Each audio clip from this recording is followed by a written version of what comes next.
Morning, church family. Today in our study in the book of Luke, we'll be in Luke chapter 20, starting in verse 9. It reads, "He went on to tell the people this parable. A man planted a vineyard, rented it to some farmers, and went away for a long time. At harvest time, he sent a servant to the tenants so that they would give him some of the fruit of the vineyard. But the tenants beat him and sent him away empty-handed. He sent another servant, but that one also they beat and treated shamefully and sent them away empty-handed. He sent still a third, and they wounded him and threw him out. Then the owner of the vineyard said, 'What shall I do? I will send my son whom I love. Perhaps they will show respect to him.' But when the tenants saw him, they talked the matter over. 'This is the heir,' they said. 'Let's kill him, and the inheritance will be ours.' So they threw him out of the vineyard and killed him. What then will the owner of the vineyard do to them? He will come and kill those tenants and give the vineyard to others." When the people heard this, they said, "God forbid." And Jesus looked directly at them and asked, "Then what is the meaning of that which is written? The stone the builders rejected has become the cornerstone. Everyone who falls on that stone will be broken to pieces. Anyone on whom it falls will be crushed." The leaders, the teacher of the law, and the chief priests looked for a way to arrest him immediately, but they knew he had spoken this parable against them, but they were afraid of the people. You know, it's interesting to me that the teachers of the law recognized what was happening. They saw what was going on in their own lives and how they were approaching these things. You see, this parable, it was all about God is the vineyard owner. And we, especially those who are placed in positions of religious authority, we are the tenants.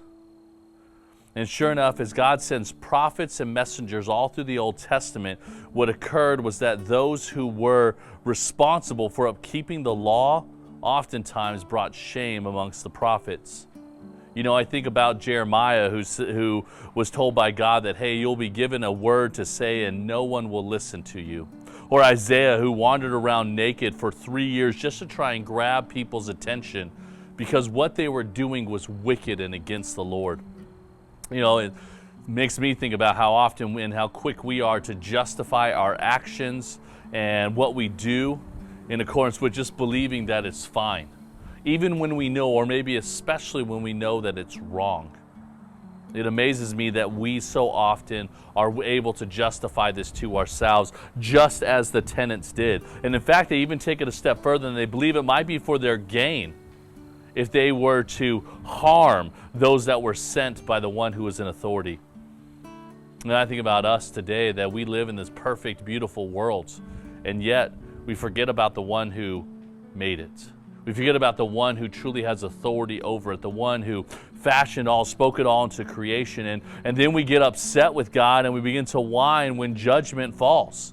Oh, how could you do this? And we've even fooled ourselves into believing that maybe we deserve heaven because of how great we are. And yet in reality, if we were just to pause and see, we haven't been so great, have we? We haven't valued that which God has valued so much. You see, this is where the rub really comes for the Christian life. How do we live a life in accordance with what the world says is good and right? And how do we live a life in accordance with what God says is good and right? And for so many of us, we make a compromise between one or the other in order to make both and try to please both of them. And all that we'll find is what we find today, that believers are despised amongst the world and yet fall woefully short of what God has called them to, or what God has desires for them. I pray that would not be true of you and I. Let us recognize that we will never be able to live in the world and be honorable to God. So let us abandon the world and let us chase after what the Lord calls. Will it cost us in this life? Sure. But what is eternity worth to us?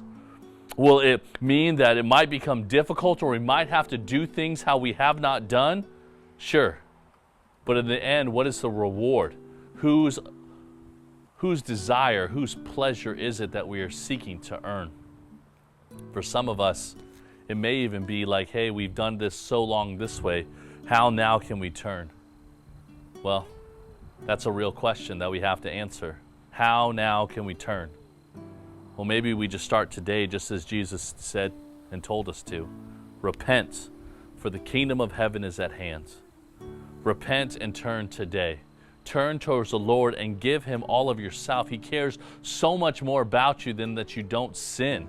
He has so much in store for you, more than just rescuing you from hell. God has authority and life, and he desires to share that with you. Will you trust him with it today? I want to encourage you to comment in the section below if you'd like to do that. But we look forward to continue on our study through the book of Luke tomorrow as we continue through Luke chapter 20.